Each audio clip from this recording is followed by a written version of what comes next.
Vicky express में आपका स्वागत है।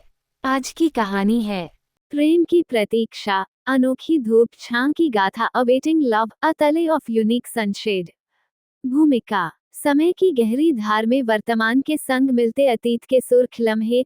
प्रेम की प्रतीक्षा एक ऐसी कहानी है जो धूप और छां जैसे प्रतीकों के माध्यम से अटूट प्रेम की और इंतजार की गहराई को प्रदर्शित करती है। ये कहानी देवप्रयाग के पथिक विश्वास की है। विश्वास एक शांत स्वभाव का कामकाजी नौजवान था, जिसकी प्रतीक्षा किसी एक खास संदेश की थी जो उसके प्रेमी माधवी से आने वाला था।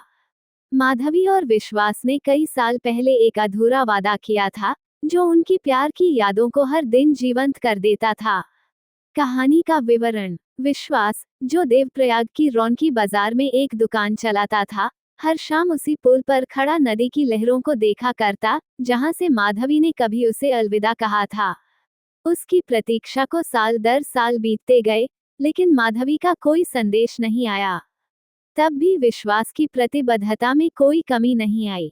उसके प्रेम और श्रद्धा की कहानियां गांव में मशहूर थीं, परंतु उसके दिल में एक सूनापन था, जिसे वह हर दिन अपनी पुरानी डायरी में लिखे माधवी के पत्रों को पढ़कर भरने की कोशिश करता। वहीं दूसरी ओर माधवी अपनी परिस्थितियों से जूझ रही थी। उसने विश्वास को जवाब भेजा था, परंतु किसी कारणवश वो संदेश विश्वास तक नहीं पहुंच पाया।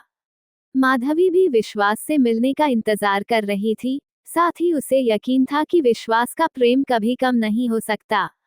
जब सालों बाद दोनों के मिलाप की घड़ी आई, गांव की उसी पुल पर, वह दृश्य बड़ा ही अद्भुत था।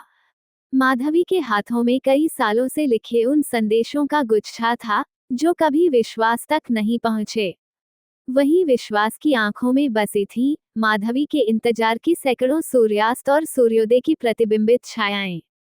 एक दूसरे की ओर दौड़ते हुए वे भीगे गले मिले और उनके प्रेम में पुनः वही ताजगी और गर्माहट दिखाई दी, जो कभी पहली बार उनकी आंखों में नजर आई थी। नैतिक शिक्षा: प्रेम की प्रतीक्षा हमें बताती है कि ईमानदार प्रेम कभी नहीं हारता, और कभी कभी जीवन में प्रतीक्षा ही प्रेम के सबसे अनमोल क्षणों में से एक होती है। सुनने के लिए धन्यवाद। मेरा चैनल सब्सक्राइब करें, लाइक और शेयर भी करें। धन्यवाद।